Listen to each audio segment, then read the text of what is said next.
Hello and welcome to India Today and Business Today. I'm Siddharth Zarabi. Rising trade barriers, slowing global growth and shifting economic dynamics, the World Economic Forum's 2025 outlook is packed with several red flags.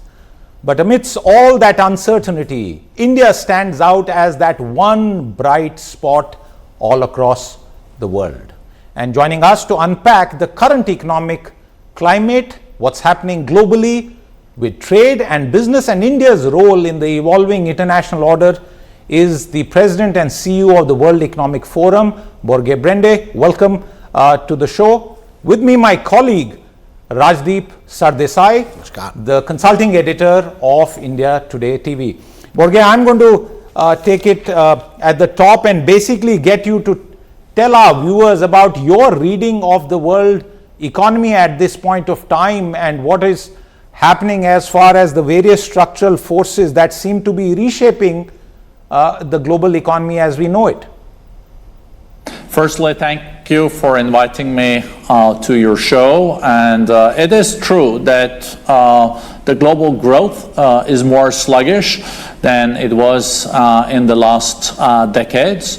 But with the geopolitical backdrop that we are faced with, the most complicated one maybe since the Second World War, the global economy is more resilient than expected. And as you said, there are some real drivers of growth still, fortunately, and of the largest economies of the world, India is the bright spot. It is really doing well. In the last quarter, it even did better than expected, 7.5% growth. If it continues like this, India will be the third largest economy in the world, $5 trillion maybe already this year, and take over the third place from Japan. But Mr. Brende, somewhere, what according to you are the key structural forces that are creating this uncertainty as you described? These are extraordinary times. According to you, if I were to ask you 1, 2, 3, the three concerns that you have as we look ahead, given the fact that your economic outlook shows growing pessimism about global growth. I would say the most challenging thing would be a full-fledged war in addition to the conflict in Ukraine today. It could have been, for example, a war with Iran. It seems less likely because there are now constructive talks between the Americans and the Iranians taking place in Oman. But you never know on the geopolitics. It could be India-Pakistan, seems like that calmed down too. It could be also things, other places in Asia. Second, yes, go ahead. The second thing would be the trade wars that could develop in a decoupling manner, so it could really have severe impact on global growth. So far, it has not been good news for the global growth. We are far below trend growth. We had trend growth the last decades close to 4%. Now the global trend growth is maybe even less than 3%. And their trade was the driver of growth for these decades, and trade is now growing slower than the global growth. So that would be the second challenge. And the third one, to be very short, is the global debt, because we haven't seen so much global debt since the Second World War, and many countries are struggling with this. Borge, one of the key things is the United States seeking to reshape the world trade order. Almost 40 years of trade, and that's benefited emerging economies like India as well. And that exercise seems to be still work in progress. What's your own reading of the new trade reset that is likely to happen in July? Because we keep getting one view and then the other view just a day after. There is a changing landscape. It's a full-time job to follow the latest, so it keeps the news very active, the news cycle. I would say that there is also a change in trade that is more structural, where we have to start a deep dive. Trade in manufacturing was the driver of trade, production of different products and all this. Where we see now the real growth in trade is in services and in digital trade. These two areas are growing 3 times faster than the trade in manufacturing. And I think this is one of the reasons why India is doing relatively well, because India is very strong on services and is very strong relatively also on digital trade. And then there are, of course, other topics related to trade barriers and tariffs and all that. I could go deeper into that too, of course. Let's go deeper into that, the trade barriers and tariffs in particular, and the constant uncertainty, Mr. Brende, over what the United States will do next, what the Trump administration will do next. Is that something that makes the world even a more difficult place to manage? If tariffs are constantly going to be revised, are constantly the subject of negotiations, where does that leave the most certain World Trade Organization, and where does it leave the world in this Trumpian universe that we are now seeing? So there is a lot to unpack there. As I said at the outset, it is surprising how strong and resilient the global economy has been so far. It is growing around 3%. That's not bad. It's not as good as in the past. But the tariffs are creating uncertainty. But what we've seen in the last week that adds uncertainty is that it's not only about tariffs, but you also see that one is doing policies related to trade around licensing. So the Chinese are not exporting a rare earth as in the past, and then there is tit for tat. Americans then don't export important parts, for example, aircraft engines. So we have the tariffs, and then we have also trade barriers coming up. On the tariffs, it is intense negotiations going on.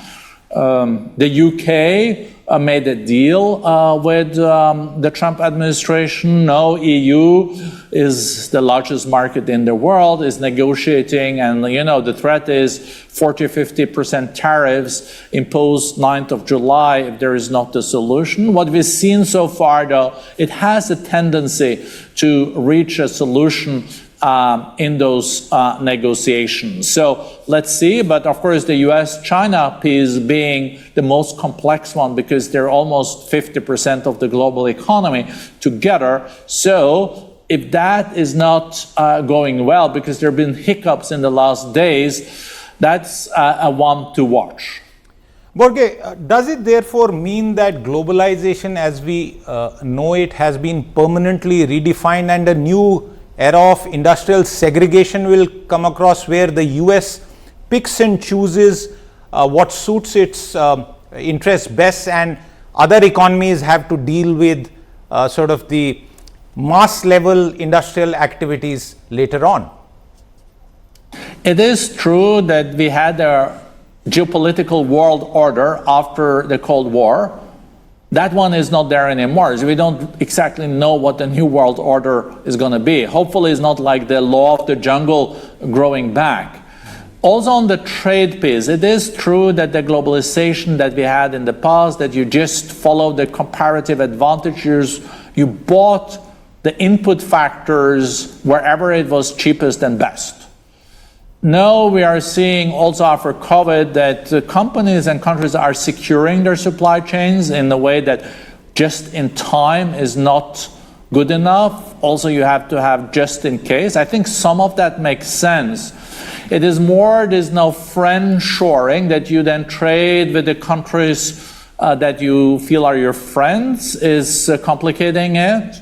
Then you also have home shoring and near shoring, and that's, I think, what you're alluding to. You want to have production in your country and not necessarily import. What we also will need to know, though, that can lead to higher prices, and inflation is also a problem. Many leaders want to bring down inflation. That was also one of the important things for Mr. Trump. He said inflation and immigration, the two I's.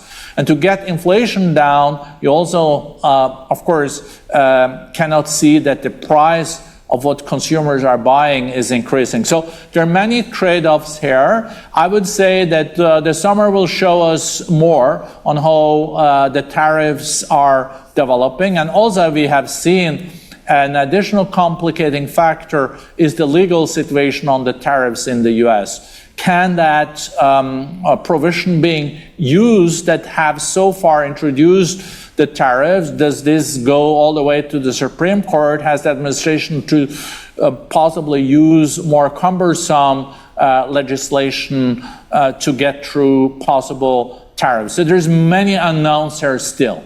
Mr. Brende, in your initial answer, you spoke about how India is among the more resilient economies in the world, almost a standout in these times, in these tough times that the world economies are facing. How do you assess India's evolving role in global supply chains, its growing strategic influence in shaping multilateral agendas? Do you believe that India in particular is now in a sweet spot of sorts as the world looks possibly even beyond China to find new global supply chains? The short answer is yes. India's influence is going to grow for every decade in this century. Just the last decade, India doubled its GDP. And if India is able to keep up a growth between 6 and 7% in the coming years, it's going to be a $10 trillion economy very, very soon. Then India has also, at least so far, benefited from this friendshoring. You've seen that manufacturing has been diversifying. Like a few years ago, there were no iPhones produced in India. No, 25% of the production comes from India. But there we're also seeing the first questions now. I think that the US administration has said, yeah, but these iPhones should be produced in the US. But as I said, India also has a huge opportunity because of its demographic dividend.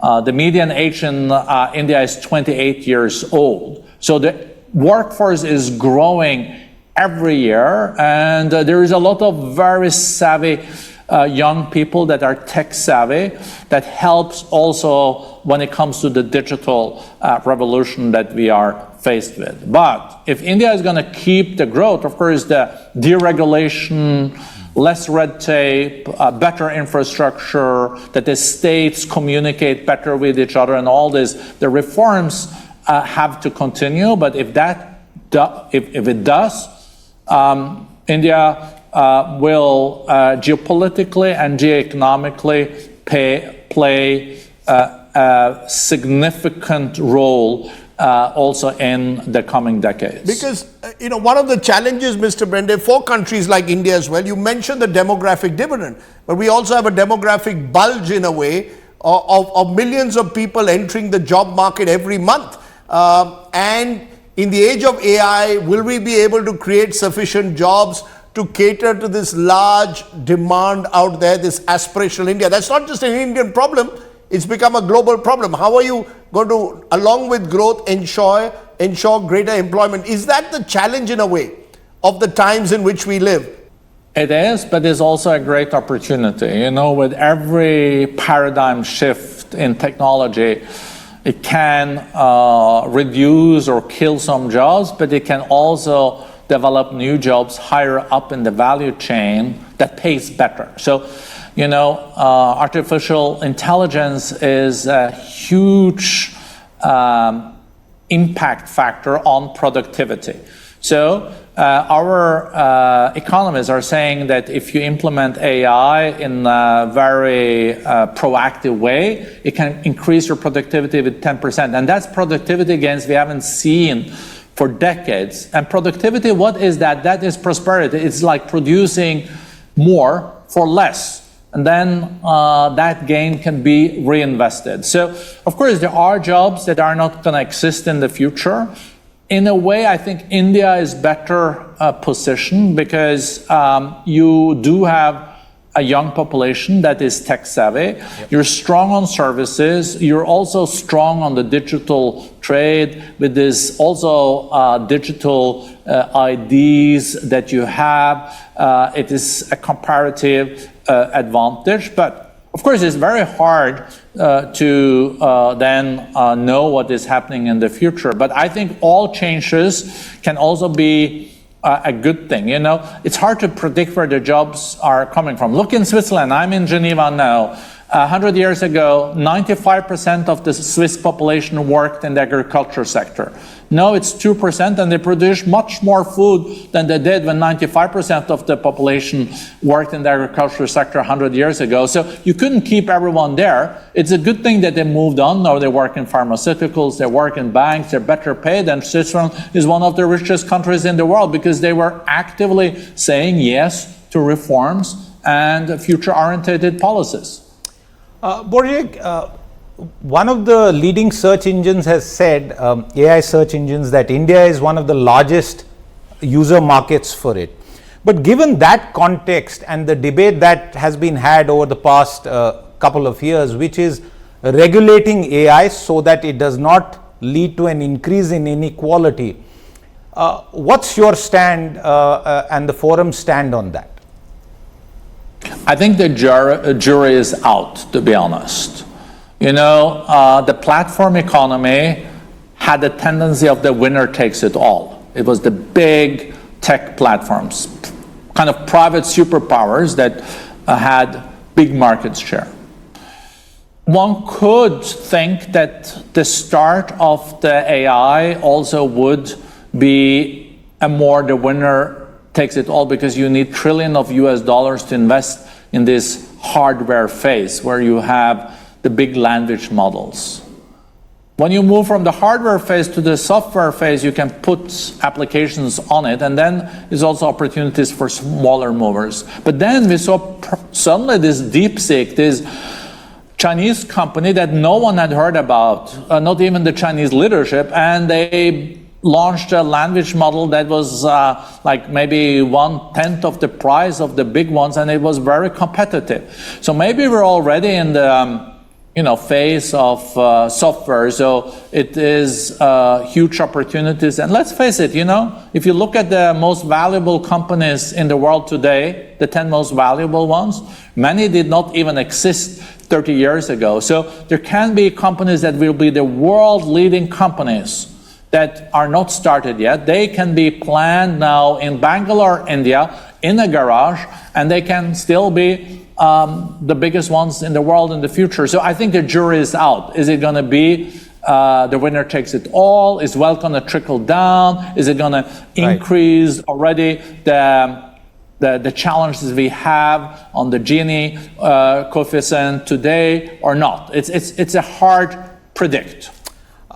We are talking at a time when there's been a bit of a comeback of COVID, very marginally, but that raises the question, how prepared, Borge, do you think the world is for disease X?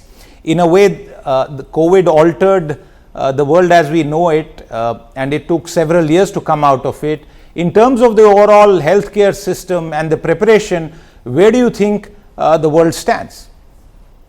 I wish we were in a stronger position, and I think all the geopolitical competition and fragmentation and polarization also leads to a situation where countries are just competing. But some of the most pressing challenges in the world, they're transboundary. So we know that COVID didn't stop on the border because they needed the passport. No, it spread very, very fast. So if you're going to be prepared for future pandemics, we have to work together. If we're going to deal with climate change, cybercrime, These are common challenges that can only be dealt with in a multilateral setting. But multilateralism is weakened. We have a more multipolar world with strong key actors, hard power instead of soft power. Multilateralism is weakened. A multipolar world with less multilateralism is a challenge. Given what you just said, therefore, what reforms or investments do you believe should economies prioritize now in this multipolar world?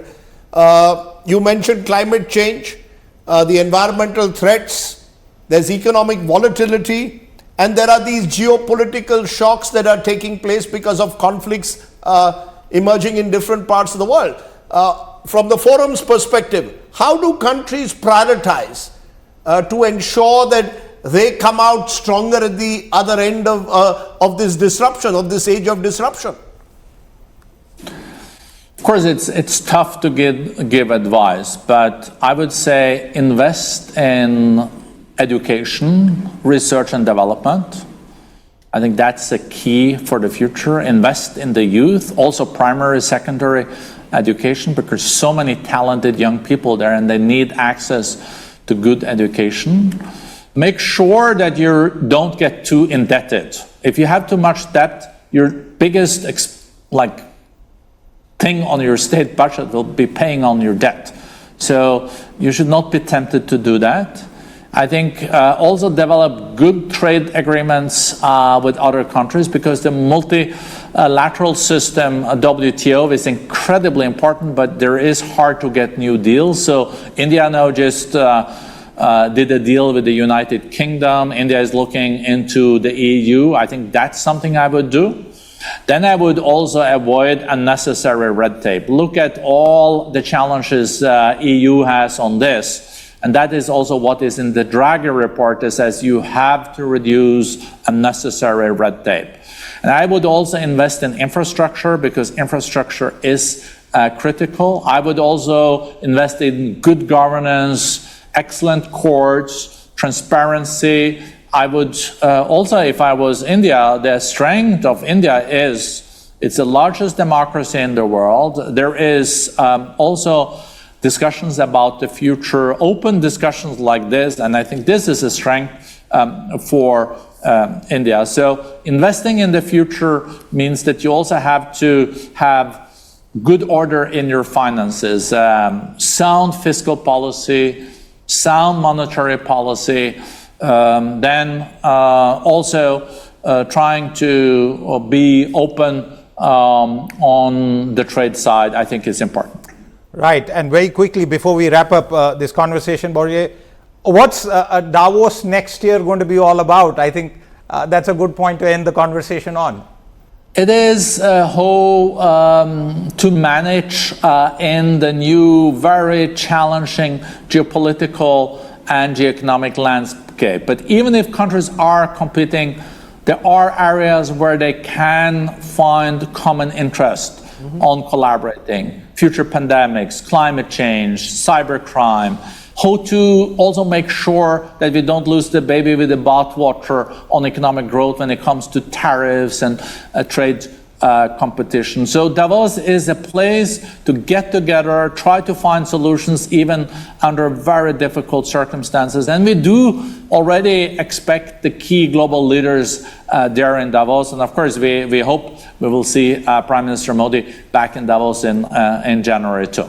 Finally, Mr. Brende, on a very personal note, if I were to ask you your biggest concern and the greatest hope you have for the world economy as we look beyond 2025, what makes you feel hopeful? What troubles you at night, if you at all have a sleepless night? No, I don't have any babies in the house anymore, so I do sleep pretty well. That's a good Norwegian way to be, sleep well. Yeah, it is, but I'm concerned about future wars. If we see new wars, that will kill growth. But I'm also positive that the world economy has been so resilient. So I'm thinking that trade was the driver of growth for decades. Maybe the new technologies are already driving growth. They're increasing productivity. They're leading to investment. So I would say I don't think we will see a repetition of the 1970s with sluggish growth for a decade in the coming decade. I think still avoiding wars, still a way of collaborating. I think we will see growth, hopefully about 3% in the decade to come, and hence I sleep pretty well, and especially without the babies. Well, very clearly, we will as well sleep well with your words, words of positive assessment on India and the world economy, and very clearly, Rajdeep, beyond trade, technology clearly seeming to be the driver that will help us overcome most of the uncertainties. President and CEO of the World Economic Forum, Borge Brende, we really appreciate you taking the time off and giving us such a broad sweep of the world economic outlook, and look forward to hearing from you much more in the run-up to Davos 2026. Thank you so much. Well, those are words that can comfort everyone who follows the Indian economy and the global economy, and we thank you for your time with us today, Borge Brende, for giving us an assessment of what's happening in the global economy. Thank you once again, and we hope to see you again at Davos 2026. Bye-bye. If you like the video, do like, comment, share and subscribe.